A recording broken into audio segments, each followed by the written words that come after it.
Love, Listen, Talk, Repeat podcast. I'm Wendy Capewell, your relationship specialist, and this podcast is all about things relating and affecting relationships. I'll be interviewing guests who are experts in their profession, learning more about what they do and how they help others. In some episodes, I'll be sharing some insights and tips of my own. So settle back and enjoy. Hi, it's Wendy Capewell again, and today I've got the pleasure of introducing the Scary Guy. I met him several weeks ago, and I've got to say, no one can see him. I guess if you're just listening to this, you won't see him. But first impression, he could be quite scary. He didn't scare me, but he has he's got a huge amount of tattoos and piercings, and he's got a long white beard. And I think for some people that could feel intimidating, but he's the sweetest guy I've ever met. And I want to hand over now. And Scary, please introduce yourself.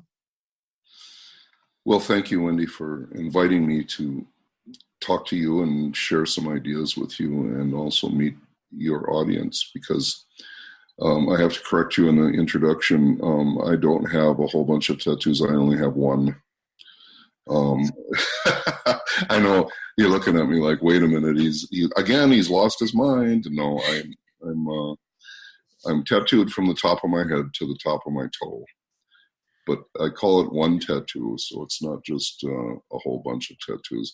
In the beginning, 35 years ago when I got my first tattoo, or 34 years ago, I got one tattoo, then I got the two tattoos, then I got three, and you could actually see them and you could count them, and they all had meaning and stories along the way. And as they grew and my tattoos expanded, they all got connected. So they all have different stories, but I think it all flows together now. And so I like to joke around and tell everybody, because I walk down the streets and I'd say, hey, somebody will walk up to me and say, wow, you got a lot of tattoos. And I'll say, how many do you have? And they'd say, well, I've got 5. And I say, well, you got 4 more than me. And then they stand there with their mouth open like, oh, and then they get it. And then they laugh. Because they go, one great big one, huh? And I said, yep, my body is all tattooed, and that's really what I see. So, and I think the most startling part about me and my life and my tattoos, if your listeners are interested in it, is the fact that my hands and my neck and my entire face and head is tattooed, which in the world of tattooing and the world of people, I would say is probably somewhat unusual to have your face tattooed. Although now I've had my face tattooed for over 20 years. So I was one of the few people back then that would even think about doing that, and I did it. But I think today, if you do a search on it, there's probably hundreds of people all over the world with their faces tattooed. So it's not that unusual anymore. It's kind of, I used to have the scare factor. you know what I mean? I actually could scare people. And then I've seen people in various cities all over the world that they would see me walking down the pathways and sidewalks. And one place in Kansas City, I'll never forget, this young lady with, we call them strollers in America. I think you call them, I can't remember, what do you guys call them, little baby carriages or anything, whatever they are. Oh, yeah, baby buggy. Yep. And she was coming at me on the sidewalk, heading face towards me, and she looked up at me, and then she had a little 3-year-old in her right hand too, and she looked down at the 3-year-old and looked back at me, and they crossed the street and went to the other side. And I went, well, I don't think she really wanted to cross the street right there, but maybe it had something to do with the fact that I was coming down the sidewalk, and he felt a bit uncomfortable, and that's okay. And that happens a lot. And I suppose what comes to my mind is that people can be judged just without knowing someone. You know, there is that judgment and assumptions about people, either by their looks, or the way they are, without any getting to know someone. I think that's what came to my mind when I first met you. I wasn't, like I said, I wasn't scared. When I first saw you, I thought, oh, that guy's got a lot of tattoos, and then realised that you were going to be one of the speakers at the event we were at. But as soon as you got out there, there wasn't anything. There was no aggression there. But I think for some people, they would see that, and as you said, the woman with the babies. But it is that being judged. Yeah, well, that's how it works too. I mean, that's what I've learned. And you have to understand now, 20 some odd years ago, I was a tattoo artist. Yeah. And I had 3 tattoo shops in Tucson, Arizona. And I had 10 tattoo artists working for me. So there isn't one second of my life that I ever thought that I would be talking about love and acceptance of all people in my lifetime. And I just ended up looking like this when I woke up to the truth of who I was and what I was going to do with the rest of my life. And this is the hand that I have now, and this is what I use to get my message across, and it seems to work really well. I was walking down the sidewalk here in where our offices are in Wigan, and it was a Friday night, and there was a bunch of ladies sitting at a table, and as I was walking by with my friends, one of the ladies, who they don't know me, and she just piped up to her friends and really loudly said, "What is that?" Like that, and looked right at me. And I, in the old days, Wendy, I would have walked over and I would have given her what for, and got in her face and told her where the sun didn't shine. But in this case, what I did is I walked over to her friend. I didn't even walk over to her, and I just said, why would anybody say such a horrible thing about someone they don't even know? So I did a little redirect, and I just asked her a question in front of her, not to her, to her friend, and then just walked away. And so I left this void and this vacuum for them to go ahead and discuss it. And whether they did or didn't, I don't know, because I wasn't there. Now, my wife, Catherine, she says, well, for every time you see one of these incidences go down in your life, what could be a negative situation, there seems to be an opposite or polar effect happen. And so here I am. I go into the pub to meet some people, and all of a sudden I'm standing at the pub, and there's this, I'm not kidding, he's got to be 7 foot tall, this huge man. And he looks over at me and he goes, "You're him." And I go, "What do you mean I'm him?" And he says, "You're the scary guy." And I go, "Yeah, I'm waiting for the next insult because I just got one, see." And he says, "Oh, I love what you do. I've been following you for years, man." And then he bought me my drink. And I went, well, there it is. See, 1 minute I'm outside getting something horrific from another human being, and then I come inside and there's the opposite polar effect of this really positive feedback from this guy, and I didn't know who he was. And I think, wow, that is really true. That's exactly how it works. And so as long as you don't participate in the negative and you don't put the negative back, the positive seems to keep coming too.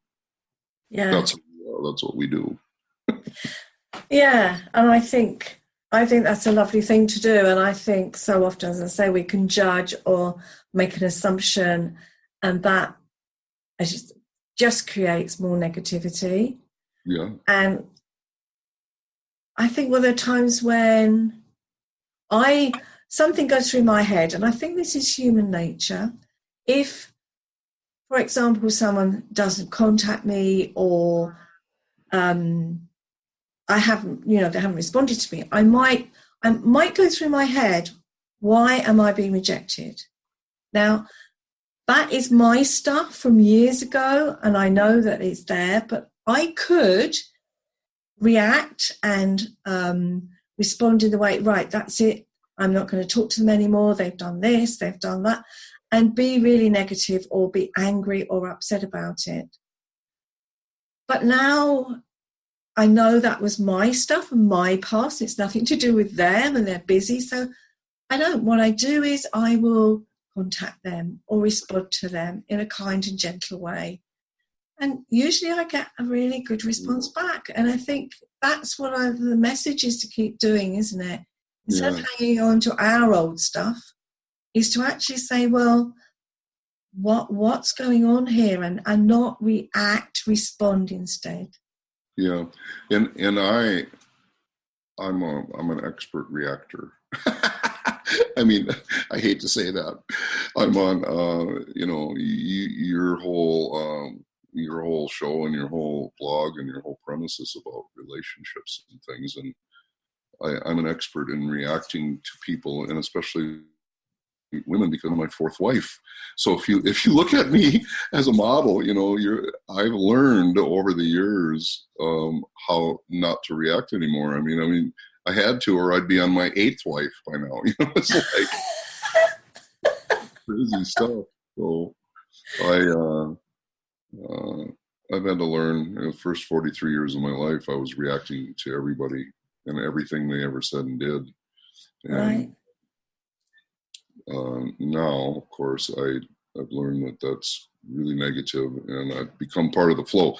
So I just basically had to re-engineer and redesign my life starting 20 years ago, so that I would stop doing that and listen more and actually participate with people on a different level, which was really difficult to do. Okay, so you found that quite a difficult transition? Well, it was in the beginning. I mean, my learned behavior, quite frankly, was if they did me wrong, they deserved to be done wrong back. I mean, that's just how it was for me. And I learned that. I didn't, I don't hold that against myself, and I don't, feel like I owe the world any any huge debt of whatever to make my life right. The bottom line is that's what I learned. I learned that watching my mom and dad. I learned that watching my dad's friends talk to each other as a child. So it's not like, and then I learned from all my friends when I was in school. I mean, if someone did you wrong, you get them back. We didn't call it revenge. We just called it getting even, and that's just how it was. And then it was a way to do it. But then I got sick and tired at a certain point in my life, being negative, and just a feeling like something wasn't right, and including my relationships with my wives. My first wife, and there was just nothing but conflict, constant. There was never any calm time or peace between us. It was always something was wrong. You could just feel it. And every time she opened her mouth, it was wrong. And every time I opened my mouth, it was wrong. And it was just conflict after one conflict, after the point where we just decided that we weren't going to live together after 7 years, And then the second I thought, okay, well, it was her in my old days. It was really about her. It wasn't about me. Because when I was doing all that, and back in those days, I was 19 years old. So 19-year-old young men, in my opinion, think they know everything, but quite frankly, I was like a box of rocks, and I really didn't know anything about life. I just knew about what it was like to be 19 and a man, and that was it, which was pretty limiting, really. And so then when I met my second wife a year later after I divorced my first one, I thought it'd be real different. I think it would be fixed because she's going to be different and she's the problem. The first one was the problem, not this one's better because she's, we get along and we love each other and all the stuff was new again. And oh boy, I can't wait. And sure enough, within 3 years or less, man, we had even more problems. I mean, it was just horrible. It was just, the communication was even worse, and the arguments and the fights got even worse. And I looked at her again, and this one lasted 8 years, and I just said, another flawed lady, I met 2 in a row. 15 years later, it's 2 people that really have a problem. And so I divorced her. And then 2 years later, I met another lady and another woman, and same thing happened again. The same repeat process. So, the honeymoon phase and feeling good and, oh, she's the right one. And, oh my God, we love each other. And this one is going to be the best one I've ever had, Yeah. Yep. Guess what? Yeah. This one lasted 12 years though. Okay. Yeah, 12 years. And that's when I had my 3 tattoo shops with this particular young lady. And at that point, I was still thinking everything was other people's problem. And that was the reason why they didn't work out in my life. And yeah, they had problems. That's not the issue. The issue was, the real problems were, what was I doing with what they were saying and doing? And I was basically reacting to everything that they said and did in a negative way. And I was taught to do that my whole life. So therein lies the real problem. And it was all coming from what I knew about me. And that's why I made the change and then fell in love with my 4th wife. And now we work this program that I teach, and she works it too. And she's been involved in it now for 12 years or more. And it doesn't say that, the truth is, from a relationship standpoint, that doesn't mean that we don't have disagreements. No. And it doesn't that we don't always see eye to eye. Not possible, is it?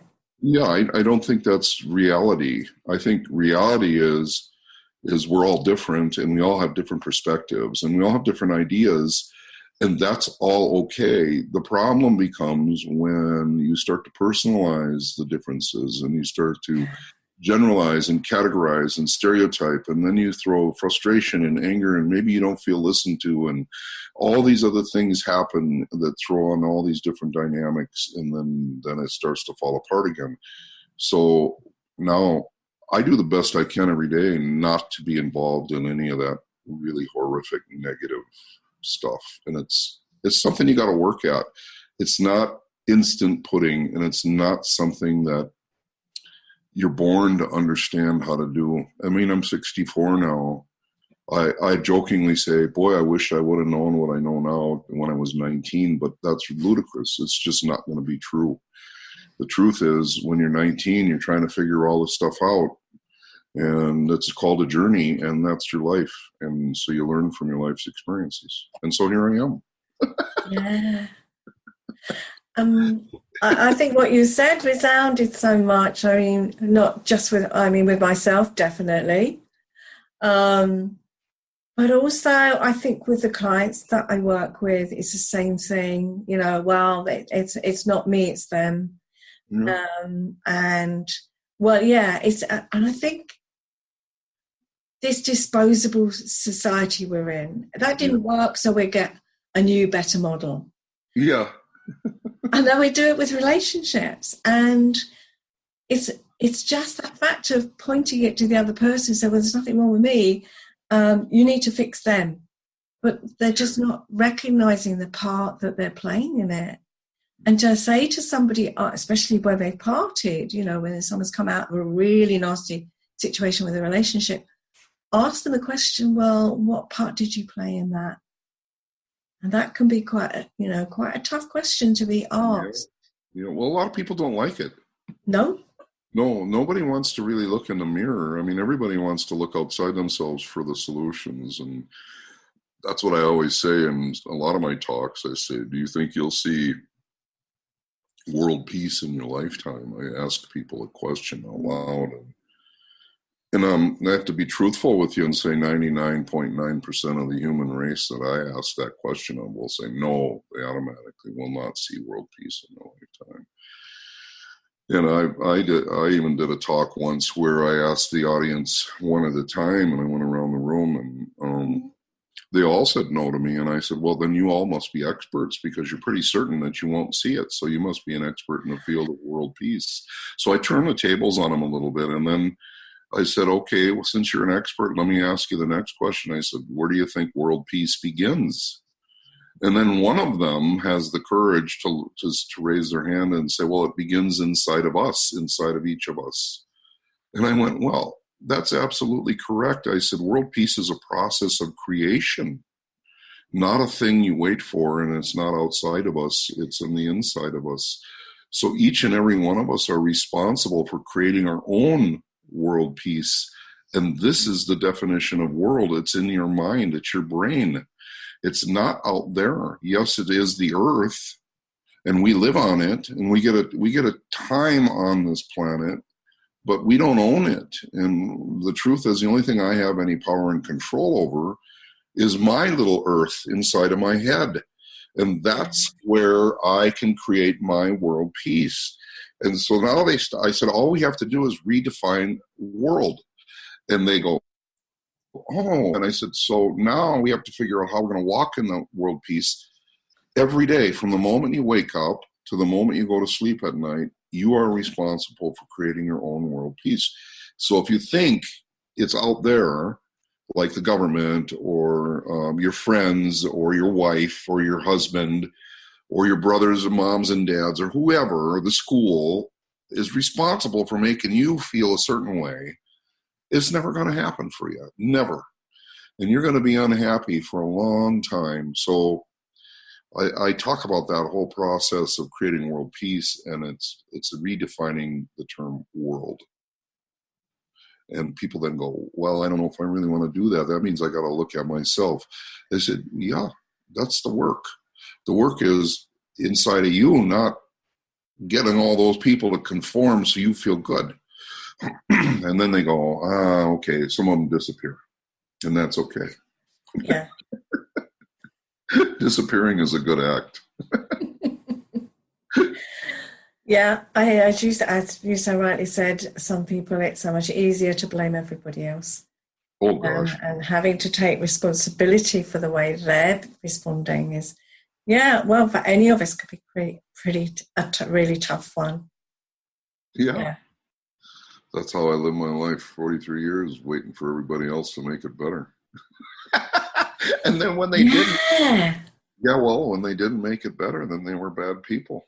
So, I had a lot of really bad people in my life. And it was easy for me to stereotype people too, and categorizing people. I didn't see myself as a categorizer. I didn't see me putting groups of people in categories. But now when I look back over my life, I can tell you now, I just watch the news, and quite frankly, this was years ago now. I don't do it now, but I would see a couple black men in the news rob a convenience store. And I went, well, in my mind, I didn't say it out loud, but I think, well, that's the way they are. That's what I would do. I would generalize and stereotype and categorize. And now, did I outwardly say the words or live them that way? Of course not. People would think, oh, he's racist pig. So I didn't want to be called the names, but in reality, I thought them. I thought that about different groups of people. And I thought that about third world people. And I've even thought that about refugees, and I mean, it's so easy to get caught up in the trap of putting all these people in the same category. And then I thought, well, wait a minute. That's what they do to me. Mm-hmm. They do the same thing to me when I walk down the sidewalk in the pathway, and they see me and they move over to the other side and they say, well, you must be a biker, or you're a drug dealer, or you're a wrestler, or you're a criminal, or you've done time, or you're a psychopath, or, and so they put me in all these, and then everybody with tattoos is the same thing. And I went, so I'm not alone. I'm not the only one that's done this in my mind, and it's pretty pervasive. And I think it's done inside of us more than it is externally. And so those are some issues that I deal with and I talk about out loud. And again, that's uncomfortable. It's really uncomfortable for people to hear that stuff because I kind of expose, their inner thinking on a truthful level without really exposing their inner thinking about them personally. And that's hard. That's really difficult for some people to grasp. And want to be around. And I think that's true of even men and women in relationships. Yeah. Truth. I mean, where do you think blonde jokes came from? Give me a break.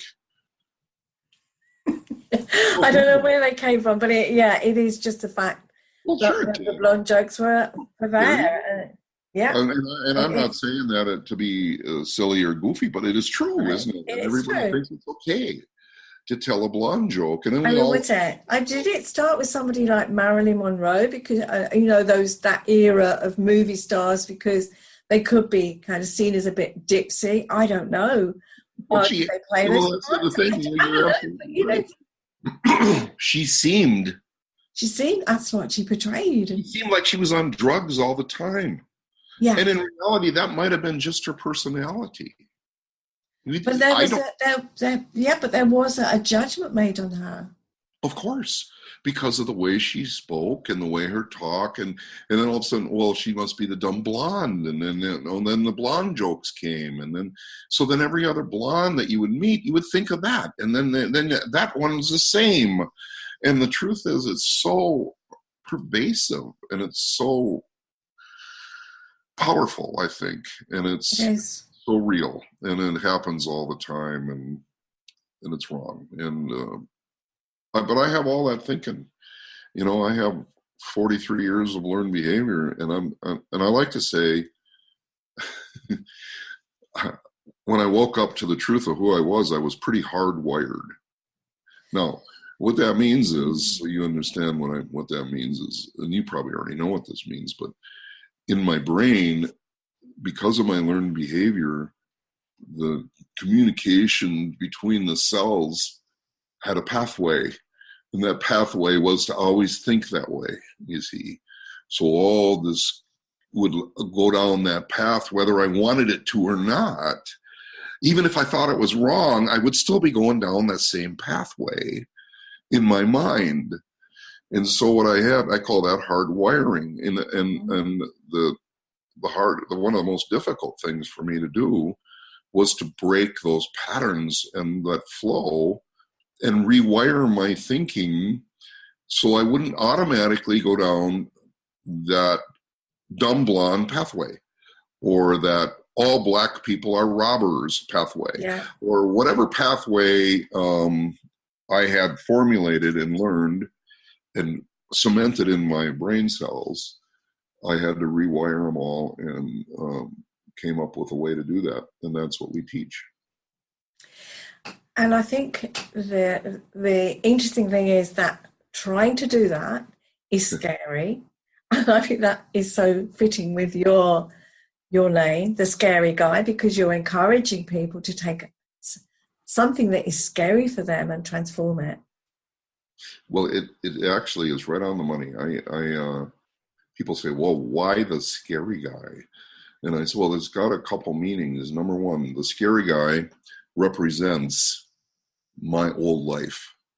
Yeah. So I see it as a metaphor for who I was and how I lived my life as the truth. Because all of that stuff that I was doing and creating, even though I made it all look good with sarcasm and humor, that's pretty scary life. That's really what it was. And then when the guy ran the ad in the newspaper, and a competitor in the tattoo business said, "Are you tired of dealing with scary guys with war paint facial tattoos?" That's the ad with those words that woke me up, because he gave me the name, the Scary Guy, and I didn't even know who he was.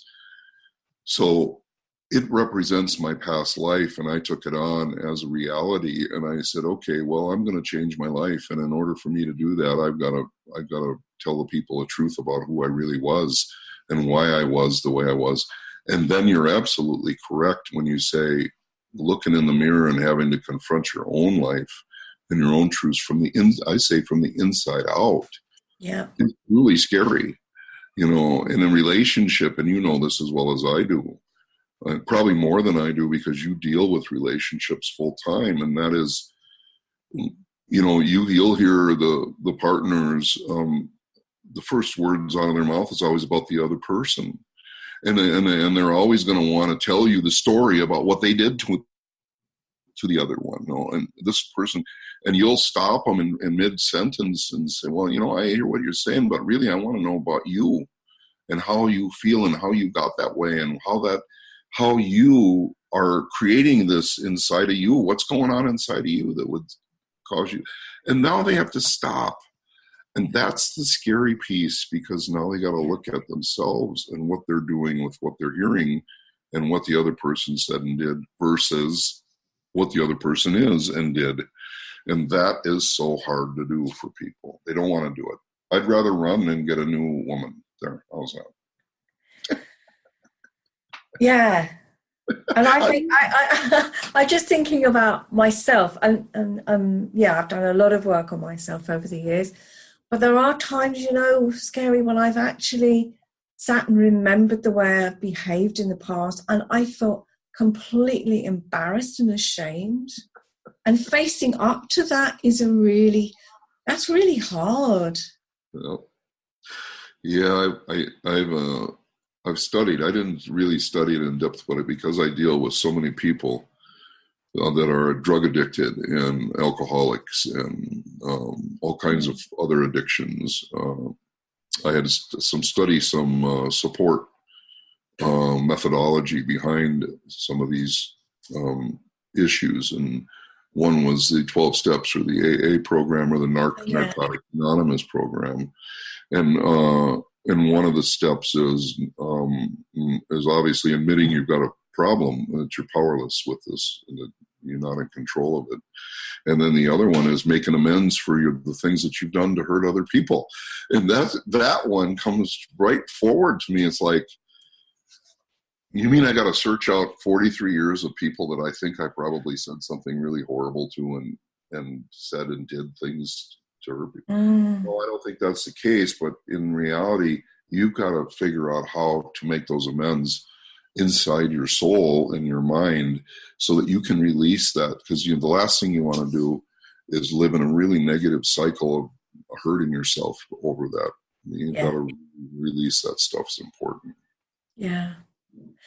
And I recall something very poignant you talked about at that talk, and your 7 is it 7-day, 7-night challenge. That's it, 7-day, 7-night challenge. And that was really poignant for me.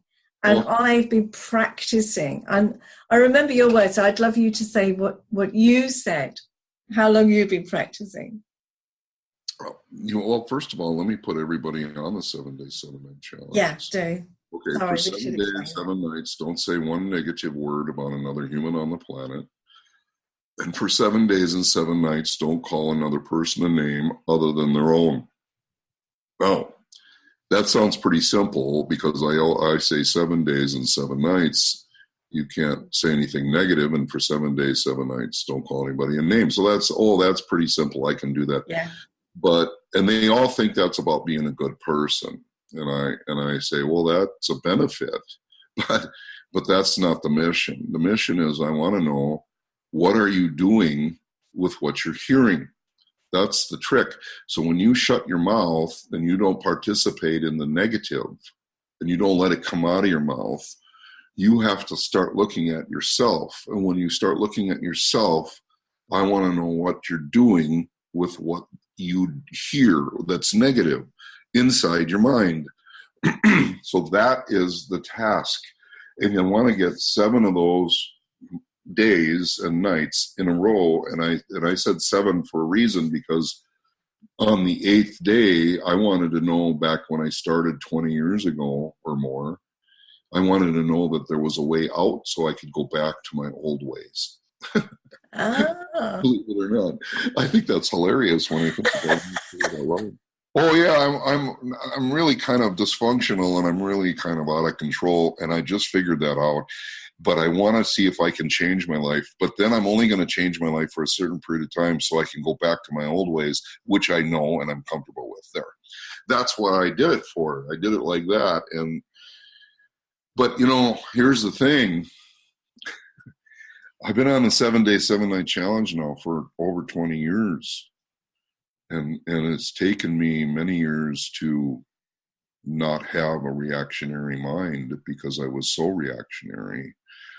to where I can learn to be more responsive and also learn how to redirect with love, which in my heart for all people. So if I have a problem or I hear something that sounds like it, that I don't like it, or I disagree with it, rather than creating conflict because I'm reacting to it, I now listen, and I understand that everything that comes from a human is a reflection of them now, which is way different than it used to be. So now I can respond with love, and I redirect with questions so that I can hear more information so we can have a dialogue. And it's really cool. So, because it opens up the whole world.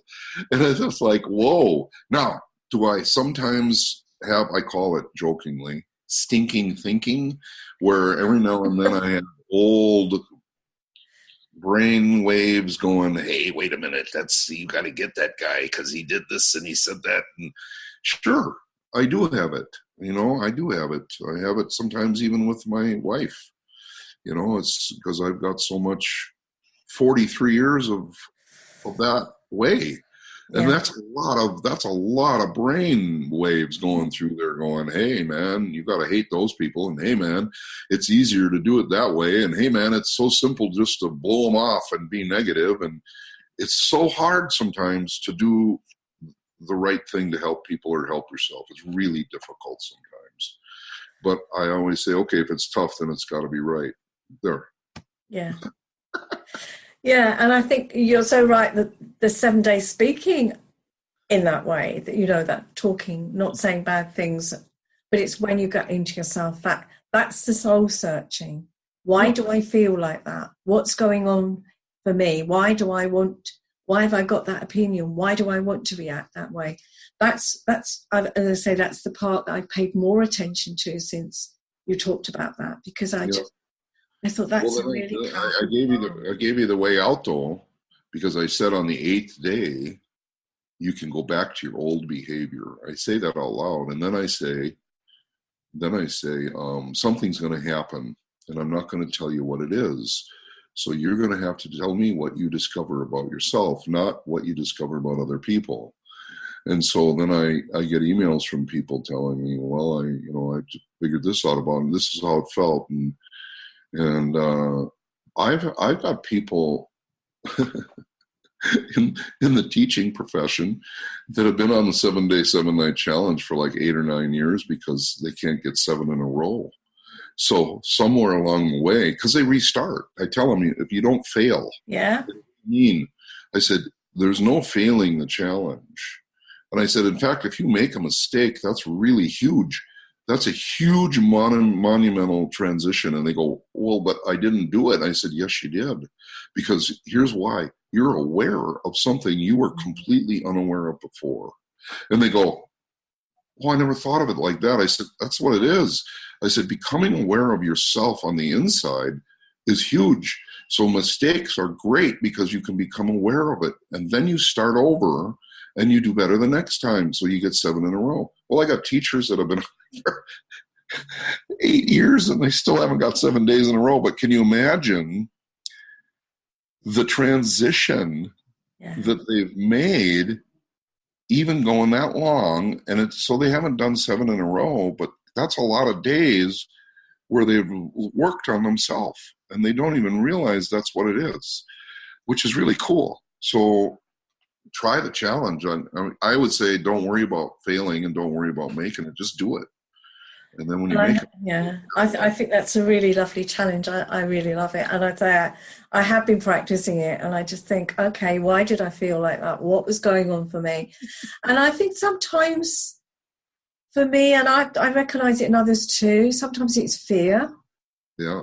A lot of our anger is based on fear. A lot of, we feel vulnerable. So when we feel attacked, then we go on the attack because we've got to, protect ourselves because we're scared. And I think that's so huge in any kind of relationship, really, whether it's. Let me say this. Okay. As a man, I'm going to tell you that I'm not scared of anything.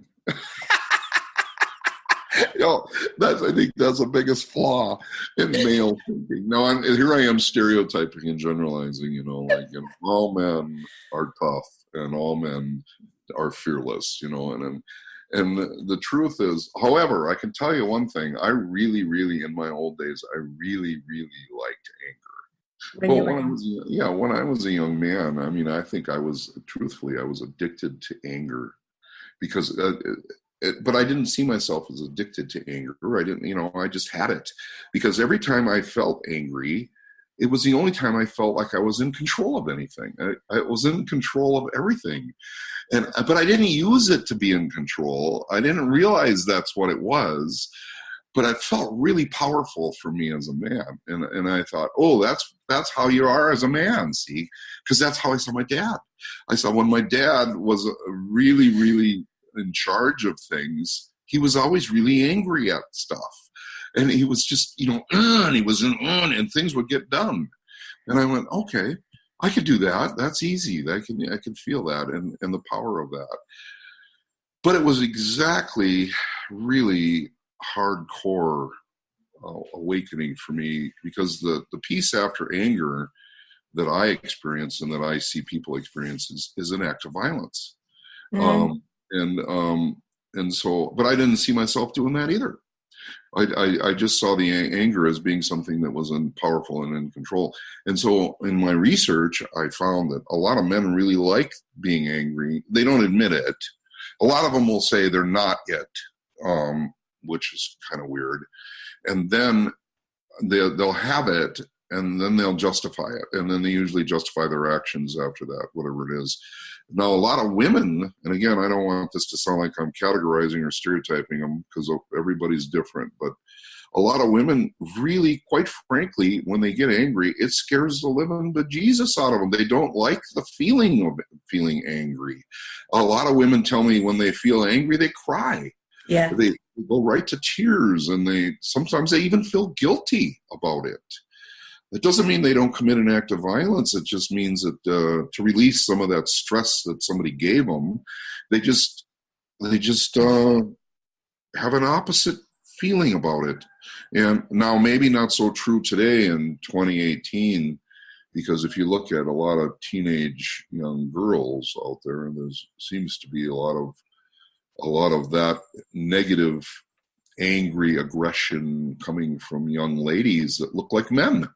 I'm not saying they are, but it kind of resembles a guy. Like they're fist fighting with each other now. And I'm going, boy, in my day, in the 50s and 60s, you never saw two girls fist fighting. And I'm not saying they didn't have arguments or fights, but today you see it on YouTube all over the place. Girls fighting, and I'm going, and they've almost taken the place of men. And I'm going, it's not right either way, but it's like, whoa, that's a big shift. Anyway. It is a shift, isn't it? Yeah, anger is a funny thing. I don't have as much anymore anyway. But when I do, by the way, it's because I created it. It's not because someone else made me that way. Yeah. And that is that's another thing that people find really quite takes them aback, isn't it? When you challenge them and say, well, no one else can make you angry, make you annoyed, make you sad, make you upset. And they look as if you're in total astonishment. No, you're entitled to having those feelings. Yep. But what you do with it is your responsibility, and you are in control of that. Yep. But if you say to someone, you made me angry, you've given your power away to that person. Do you really want to give your power to anybody else? Yeah, and if you're really good at this, which I think it doesn't take much to be good at it, quite frankly, what you can start to hear cues when people speak. So if you're around people, even your friends and your spouse and your friends, so if everything that in their conversation, a lot of things are on the outside of them, like they make me mad, or how was work today? Oh, these people caused me so much problems, I had so many and the way they were talking to me, I was frustrated because of them. And if you just listen to where people put the energy, Yeah. And where they assign the problem is a big clue as to where they're at in their mental health. I mean, you could automatically read people and where they're at. It's just that quick for me now, 20 years later. I mean, I'm reading people left and right everywhere I go. I go to audiences and I can see depression. I can see pain. I can see suffering. I can see sadness. I can see fear. I can see anger. I can see all of these different emotions in the audience. I used to be able to be in front of 3,000 people and read the audience in 3 or 4 minutes. And it was amazing because when I was doing my training, I would pull somebody out of the audience and have them up in the front. And the teachers in the high school would come up to me afterwards and say, "How did you know to pick that kid and bring him up? How did you just know? That's amazing." And I said, well, and I wouldn't tell them that I was reading all this energy in the room based on how their body language, based on how they would react, based on how they would move their eyebrows, how they would roll their eyes, how they would hide their face when I walked by, how they would look away, all these different pieces communicate who they are and what they're all about. And it happened every time in every school. And then people would, so I think that's kind of funny. If you listen and you observe, you're going to be able to tell exactly where a person's at in their life. It's easy. Yeah. Yeah. And I think that is so often the problem, that people don't listen. And we'll talk about communication in the first lesson. The first important thing is listen. Yeah. Listening is, well, no, wait, listening is no fun. Are you kidding?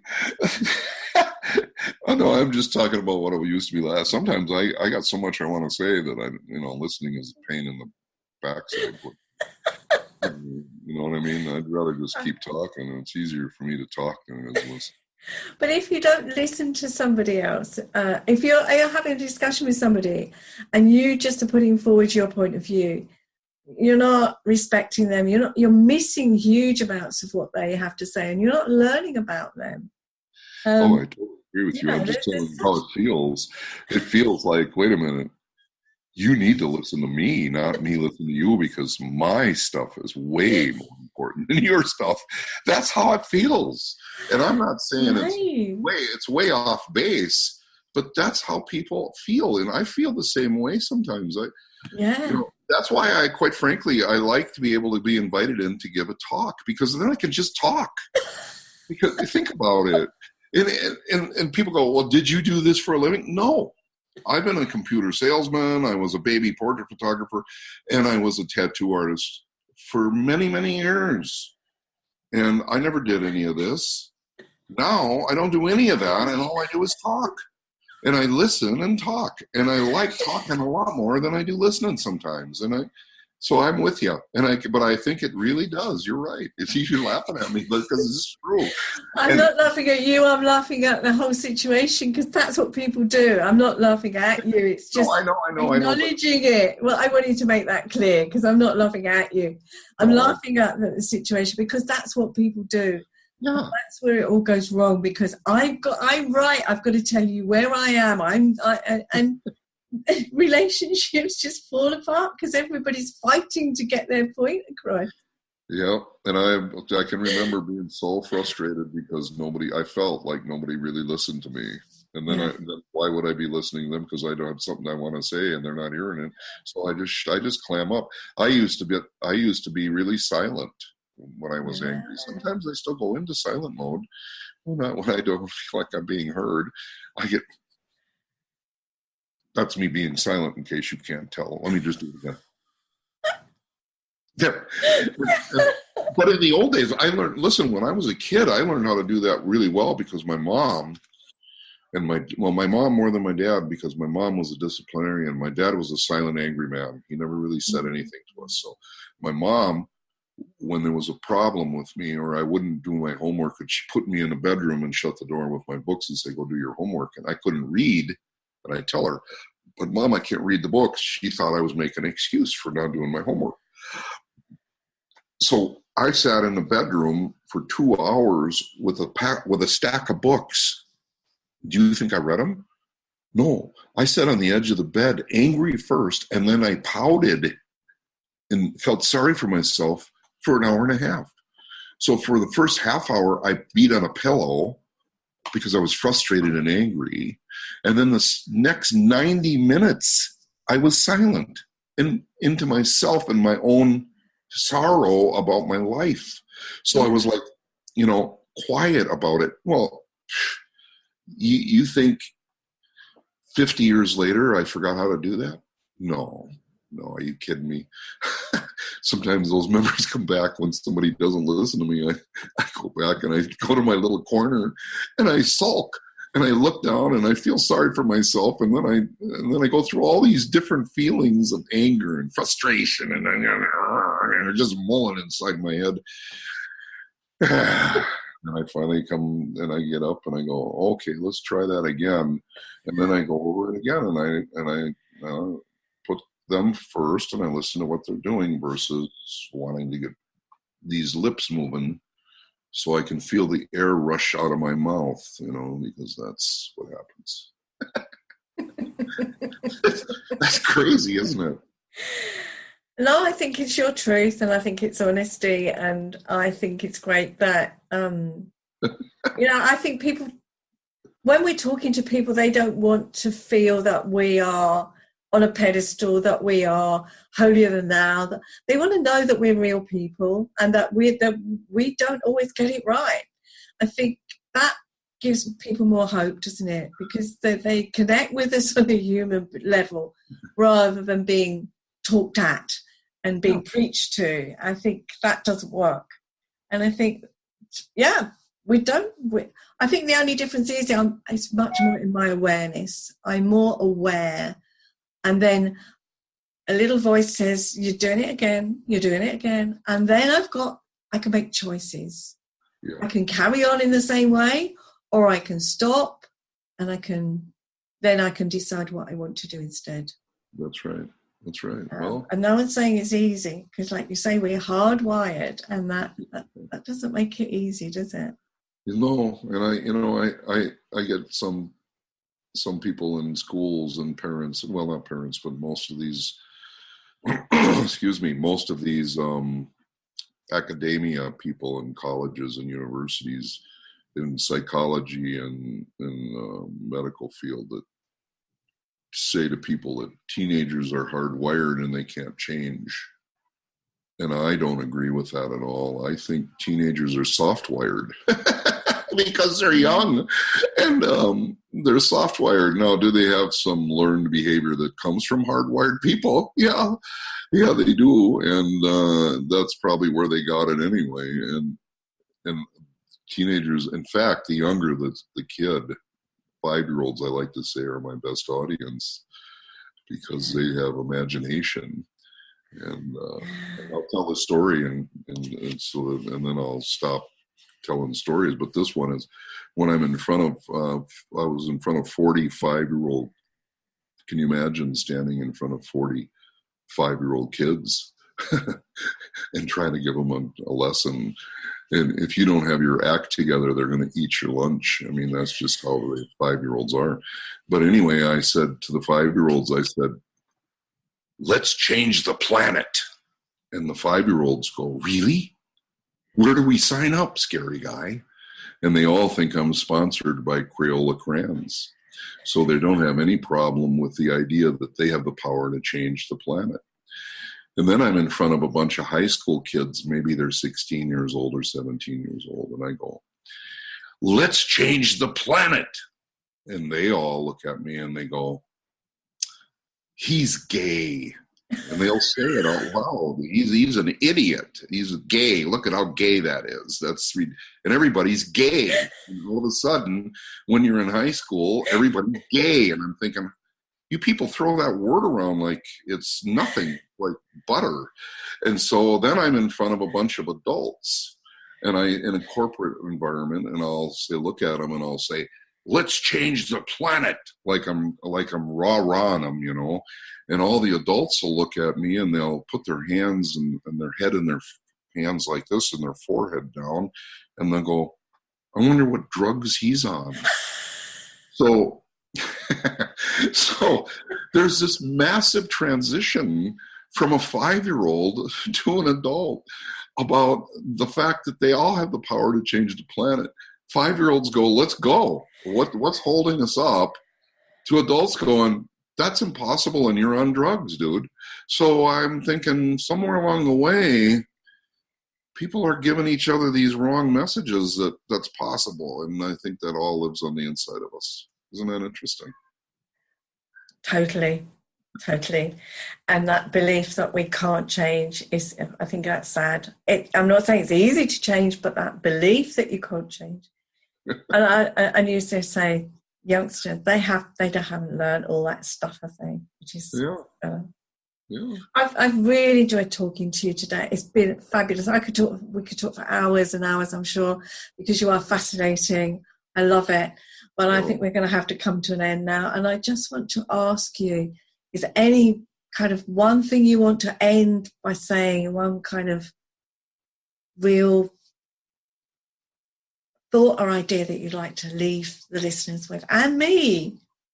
Well, yeah. First of all, let me say thank you for inviting me to be on your program, because it's fun to talk to somebody that really kind of understands what it is that I'm talking about, because not everybody really truly gets it or wants to get it. And you're there and you know it, and you've been doing this a long time, and so that feels really good for me to be heard. There, how's that sound? That sounds good.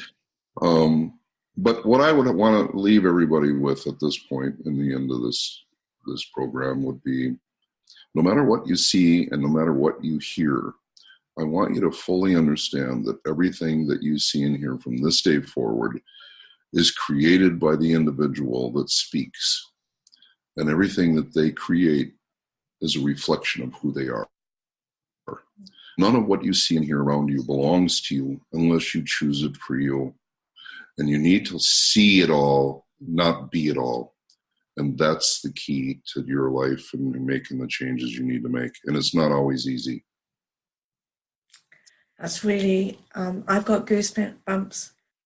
I really got goosebumps, because that is so profound. It's just so true. And yes, yeah. Well, thanks. The back of my neck is standing up. Yeah. Thanks. Maybe we should have another session in about 6 months. I think that'd be a fabulous idea. Do keep in touch anyway. But how do people get in touch with you, Scary?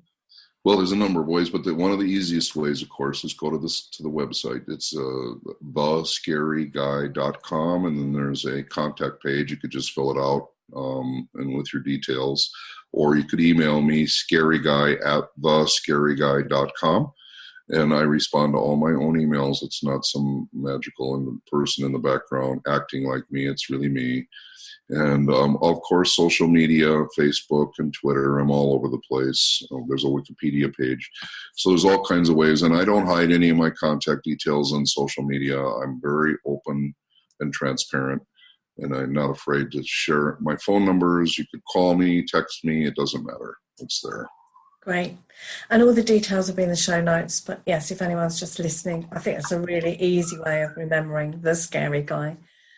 And thank you so much. I've really enjoyed this today. I hope our listeners have too. Thank you. Thanks, Wendy. Thank you.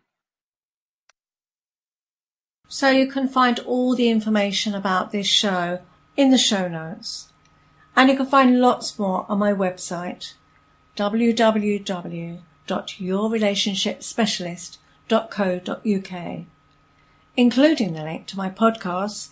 And you can also sign up on my newsletter, which has lots more tips and offers. So until next time, bye for now.